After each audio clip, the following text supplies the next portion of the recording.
Hello, it's great to see you again. Today, I'd like to share with you another topic that's very dear to my heart. It's about hopelessness, how we deal with hopelessness. What motivated me in this topic is that recently I read my home state, where I was born, in Kerala, southern part of India. On average, daily there are more than 27 suicides. And throughout the world, especially in these difficult days, the suicide numbers are rising.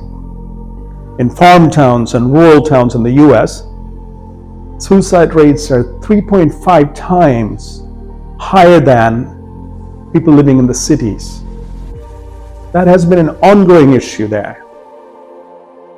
How do we deal with that? And what prompts people to get to that level? It leads to hopelessness. How can we prevent hopelessness? All of us deal with challenges of life in different form, different level. How do we effectively deal with hopelessness?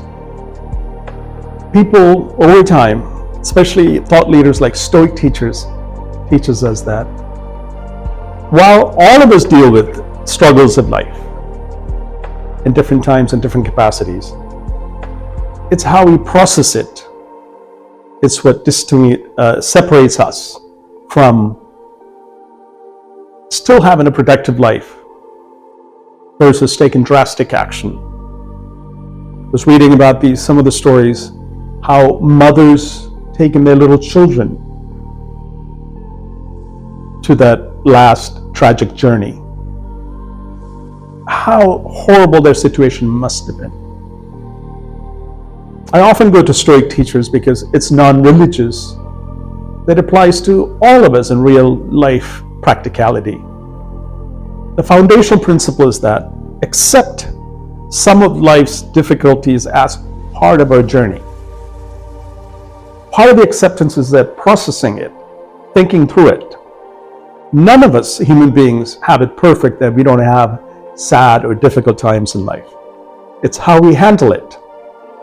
The second thing is, it's so important to have an inner circle, family and friends, reliable group that we can turn to when we face difficulties.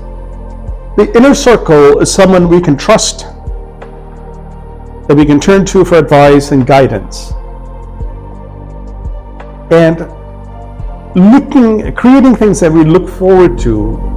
If you're stuck in a jam, get out of that circle, wake up and go for a walk in the morning, get a fresh set of air in our lungs, and think through whatever difficulties we may be having. And to know that we're not alone. There's really nothing wrong. Psychologists and mental health professionals teaches us that there's nothing wrong with thinking or having thoughts like that. However, it's important that we process these things